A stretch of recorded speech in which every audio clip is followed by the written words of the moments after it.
Hermes International SA is a French luxury fashion house established in 1837. It specializes in leather goods, silk goods, lifestyle accessories, home furnishings, perfumery, jewelry, watches, and ready-to-wear. Since the 1950s, its logo has been a depiction of a ducal, horse-drawn carriage beginnings in the 19th century. 3. Hermes, founder of Hermes. 3. Hermes was born in Krefeld, Germany, to a French father and a German mother. The family moved to France in 1828. In 1837, Hermes first established a harness workshop in the Grands Boulevards quarter of Paris. Dedicated to serving European noblemen, he created high-quality wrought harnesses and bridles for the carriage trade. 6. Winning several awards, including the first prize in its class in 1855, and again in 1867, at the Expositions Universelles in Paris. Hermes's son, Charles-Émile, took over management from his father in 1880, and moved the shop to 24 Rue du Faubourg Saint-Honore, where it remains. With the help of his sons Adolphe and Émile Maurice, Charles-Émile introduced saddlery and started selling his products retail.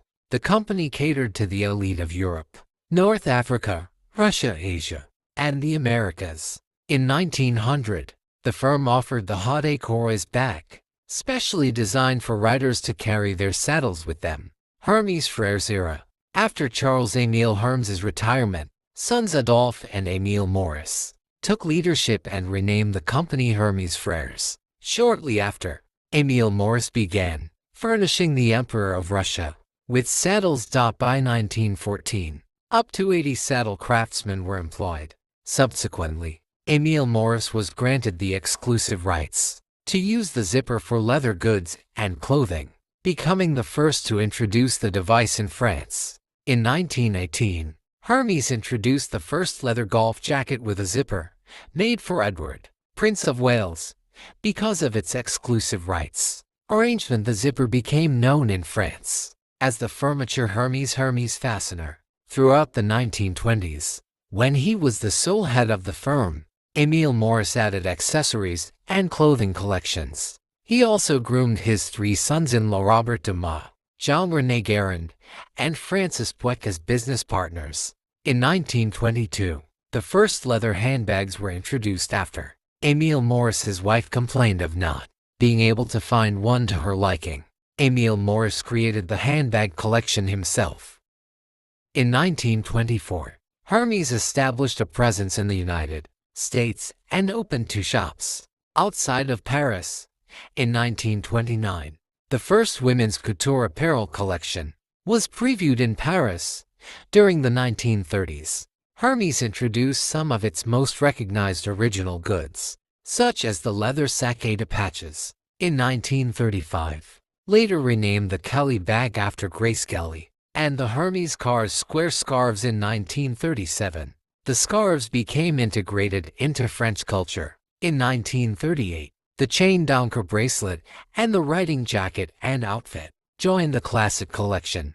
By this point, the company's designers began to draw inspirations from paintings, books, and objets d'art. The 1930s also witnessed Hermes's entry into the United States market by offering products in a Neiman Marcus department store in New York. However, it later withdrew. In 1949, the same year as the launch of the Hermes silk tie, the first perfume, Eau d'Hermes, was produced. From the mid-1930s, Hermes employed Swiss watchmaker Universal Genève as the brand's first and exclusive designer of timepieces, producing a line of men's wrist chronographs manufactured in 18,000 gold or stainless steel, and women's Art Deco cuff watches in 18K gold, steel, or platinum. Both models contain dials signed either Hermes or Hermes Universal Genève, while the watch movements were signed Universal Genève SA. The Hermes Universal partnership lasted until the 1950s. Émile Maurice summarized the Hermes philosophy during his leadership as leather, sport, and a tradition of refined elegance. Post-Émile Maurice Hermes, Robert Dumas Hermes 1898–1978, who succeeded Émile Maurice after his death in 1951. closely collaborated with brother-in-law Jean-René Guerrand. Dumas became the first man not directly descended from Hermes to lead the company because his connection to the family was only through marriage. Thus, he incorporated the Hermes name into his own, Dumas Hermes.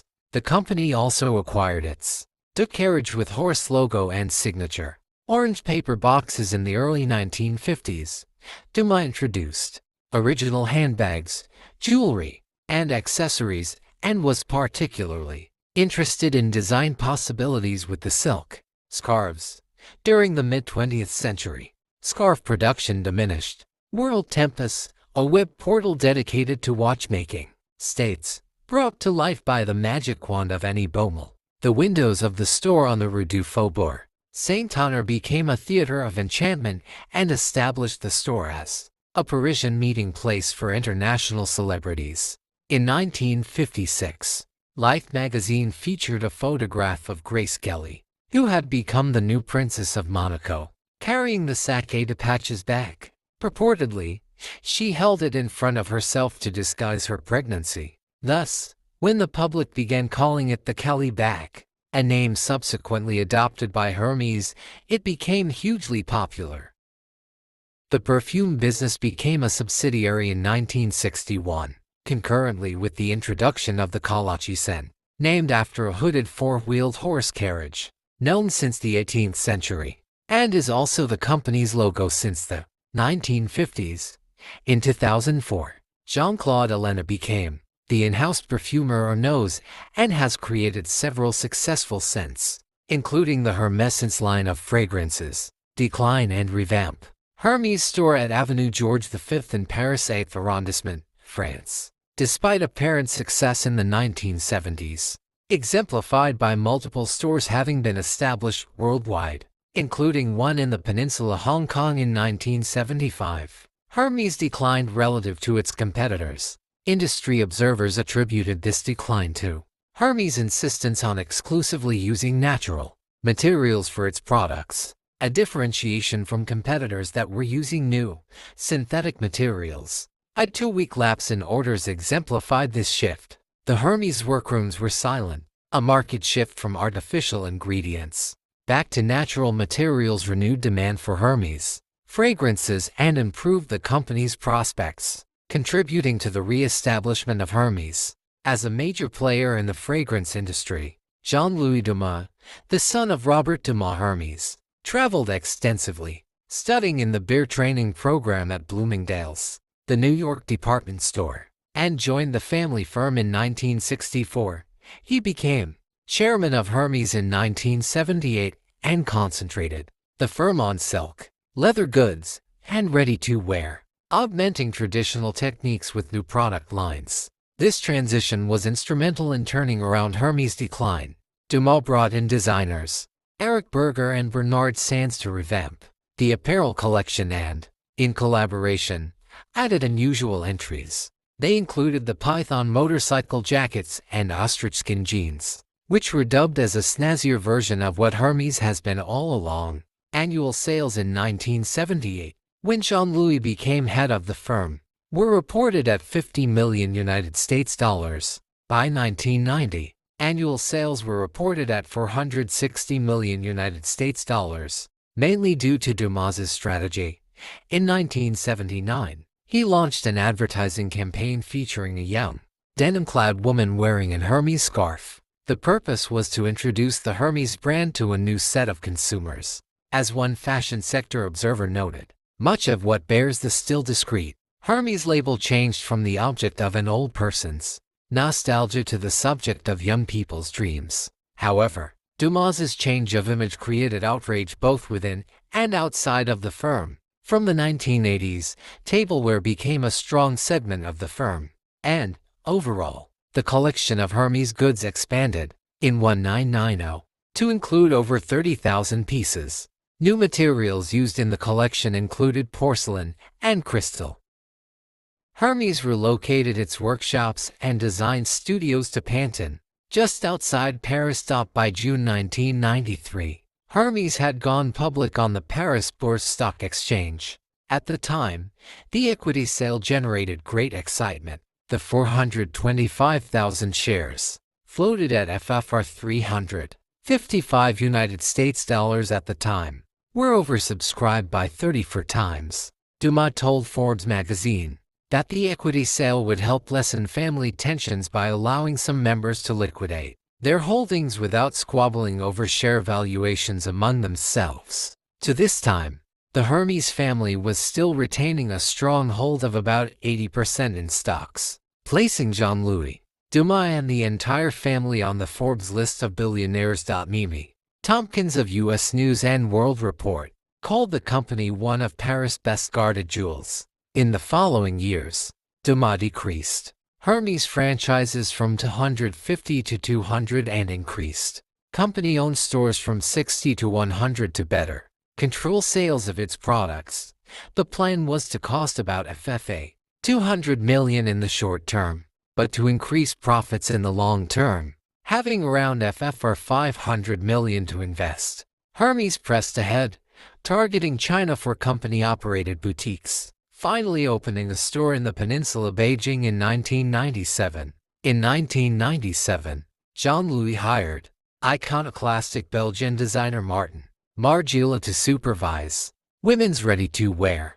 By the late 1990s, Hermes continued extensively to diminish the number of franchise stores, buying them up and opening more company-operated boutiques. The fashion industry was caught off guard in September 1999, when Jean-Louis decided to pay FFA $150 million for a 35% stake in the Jean-Paul Gaultier fashion house. In the latter part of the 1900s, the company encouraged its clientele to fête nous rêver make us dream, producing throughout the period artistically atypical orders.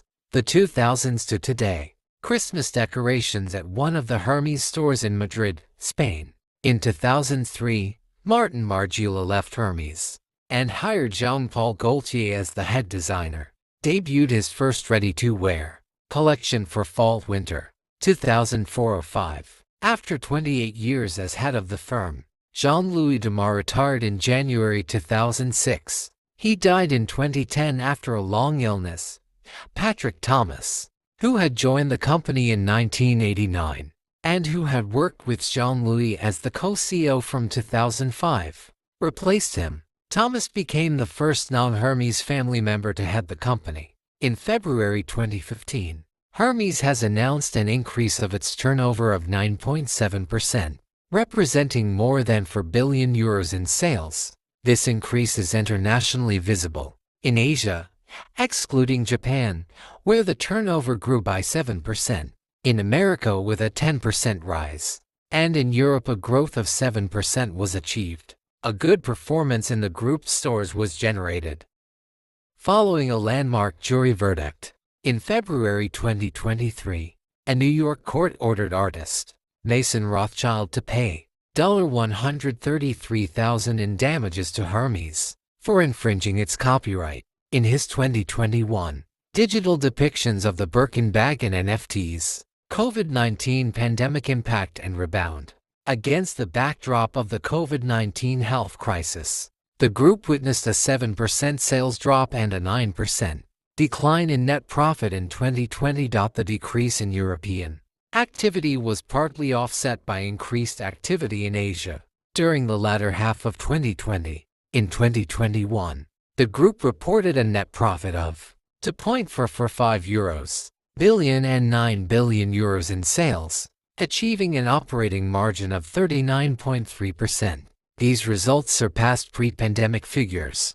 At the start of 2022, sales surged 33% in the first quarter compared to early 2021 with €2.765 billion in sales during this period. Hermes outpaced analysts' forecasts despite concerns over the war in Ukraine and repeated lockdowns in China in March 2022.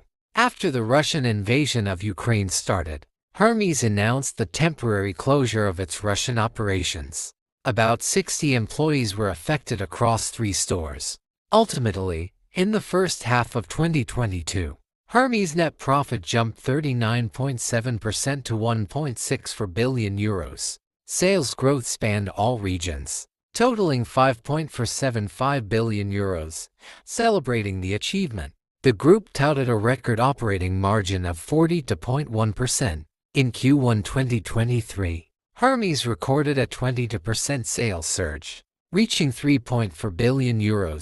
Also in 2023, the company won a copyright lawsuit against American artist Mason Rothschild, who replicated and sold the Birkin bag as an NFT collection. In the same year, the group announced for new production sites in France: Spognac, Loops, Riom, and Charleville-Mézières. Hermes presented Hermes in the Making, a traveling exhibition across France in 2023, showcasing its artisanal craftsmanship. In Q3 2023, Hermes reported 16% growth, slowing from 28% in Q2, but still outpacing key rivals such as LVMH, who was flat, and Kering, who reported a decline in Q3 2023. Analysts suggest this resilience is due to Hermes' impeccable brand image, storytelling, and positioning, as well as citing the broader consumer interest in quiet luxury. In April 2025, Hermes announced plans to increase product prices in the United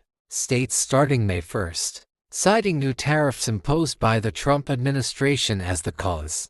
The move came as the company reported €4.1 billion in revenue for Q1 2025, a 7.2% year-over-year increase that fell short of analysts' expectations. Despite the softer results, Hermes surpassed LVMH to become the world's most valuable luxury group. The Hermes brand is owned by multiple shareholders, including the Hermes family and other investors. The major shareholder is the Hermes family, owning 66.73% of the company. Nicolas Puech, the fifth-generation descendant of three Hermes, also holds a significant share, owning 4.909%. Other major shareholders include the Arnault family and the Fondation Nicolas Puech.